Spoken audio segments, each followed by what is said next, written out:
Thanks a lot, Chastity. Well, one New Year's resolution many people make is to manage your money better. But a lot of people fail to achieve those financial goals. Annalee Leonard, she's here from Mainstay Financial Group to explain some simple mistakes many of us make and how to get it right in 2016. Ms. Leonard, thanks for joining us on Studio 10. Thank you so much. And you know, what you're saying is so true. We all, at this time of the year, we set different goals. Right. And most people look at their finances. Taxes are coming, so we start thinking about finances. What can we do to save more money, be more efficient with our dollars? Exactly. Well, you know, one of the first things I see that people do, the first mistake they make, is they don't set clear goals.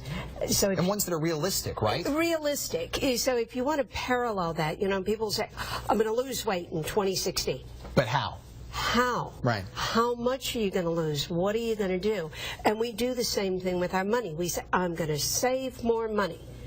Well, how much are you going to save? What's the battle plan? What's the plan? And people hear me with that mantra over and over and over. You have to have a plan. So set a goal, make it a clear goal. So if you're going to start looking at your budget, okay, let's take that. Here's another thing people do. They say, all right, this is how much money I make. I divide that by 12, and this is how I'm going to budget. Well, you can't do that, because what you make is not what you take home. Exactly. You're not taking into account taxes, health insurance, your retirement. You got to take in your take-home pay. What's right. take-home pay? So then we've got to look at that, and then again, let's go back to being realistic.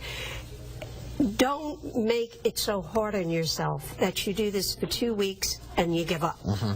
Which I'm sure a lot of people do, am I right? A lot of people do that. So if you say, all right, let's look at my budget. What is a realistic budget? Mm-hmm. And if you don't have a budget, look on my website, mainstayfg.com. There's a budget sheet on there. You can print it out, fill it in. But if you say, all right, I'm not going to go out and buy so many cups of coffee a week, don't automatically say, I'm going to cut out 5 cups. I'm going to cut out one time something a week. That's realistic. Realistic. That you can make that goal with. Now, this when you were talking about the factoring in the take-home pay, is that on that list? Is that what you would classify as wrong numbers? Exactly. Okay. Exactly. So we want to be realistic. We want to. It's the same thing again. Going on a diet. Right. You can't say I'm going to cut out all sweets and boom, it happens. Be realistic. Instead of eating the whole piece of pie, eat half of the piece. Because I know I'd be lying if I said that. You'd be lying. I mean, you know, and we do great jobs of lying to ourselves. We really do. Right. So don't completely eliminate something.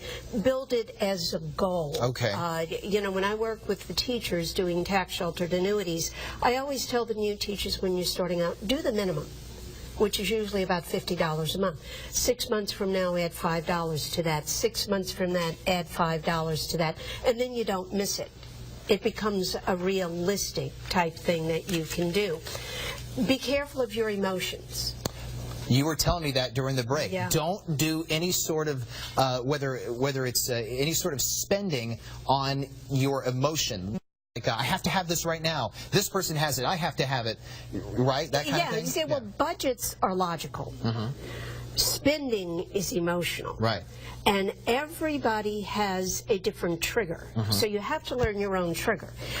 Some people buy when they're excited. True. I've been guilty of that. Hello. Bored. True. Oh, it's Saturday, I don't have anything to do. Yeah. Let's go to the shopping center. You spend money. People buy when they're angry.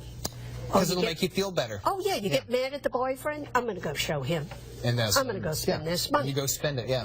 Not a good idea. Sadness, because it does give you euphoria. Yeah. You fill in the hole a little bit. So be careful with that. And here's another one people don't often think about, being intoxicated. That's also true. Oh, yeah, all the inhibitions go down. I'm going to buy a drink for everybody in the bar. Can you afford that? No. I've never done that. I've never done that. Neither, but I know of people who have. 3 sheets to the wind to do that. Yeah. Yeah, so you've got to be careful and find out what's your trigger and work with that, because everyone's is different. Now, Annalee, I know we're a little short on time, so if people want more information, where can they go if they want to hear more about this or talk to you? Sure. Go to my website, mainstayfg.com. Okay. All of our locations are listed there, all of our phone numbers, our 800 number. So depending on which city you're in, you're able to contact us. Wonderful. We're in Pensacola, Mobile, Baton Rouge, soon to be in New Orleans. Fantastic. Ms. Leonard, thank you so much for joining us. Thank you. And hopefully you'll be able to make some of those 2016 goals and make them realistic. Realistic. Absolutely.